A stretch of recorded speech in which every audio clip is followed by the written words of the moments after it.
Ahoj, ja som Hana z Koldokol, vítam vás u nás v Starom Hrozeňkove v našej provozovne a predstavím vám našich kolegov, pracovníkov, ktorí pre vás pripravujú dobroty z Bielých Karpát. Poďte za mnou.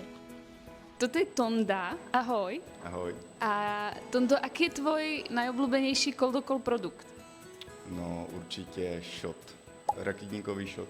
Takže máš rád zázvor. Mám rád zázvor. A povedz nám, čo dneska vyrábaš. Dneska vařím jahodový sirup. Aničky sa pýtam, čo je tvoj najobľúbenejší výrobok? Nejoblíbenější je asi malinový džem, A prečo? protože je plný malin a je výborný. A čo dnes vyrábaš? Dneska dělám aroniový syrup. Ja by som vám rada predstavila ďalšieho člena nášho tímu, veľmi dôležitého. Je to Miriam. Ahoj Miriam.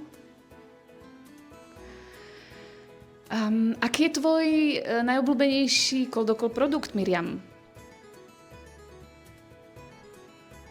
A čo máš dneska v pláne, prosím ťa?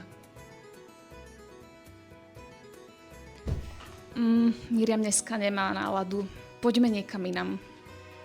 Toto je Natália. Ahoj. A opýtam sa ťa, Natália, jaký je tvoj najobľúbenejší Koldokol produkt? Čaj Dobré ránko. On pridást energii a nastrojí váš náladu na celý ránok a na celý deň. Tak ďakujem. A povedz mi ešte, čo dnes vyrábaš? Chystám čaj Kousek nebe. To je nádherný čaj, a který zaspokojí, oklidí a má krásnou barvu.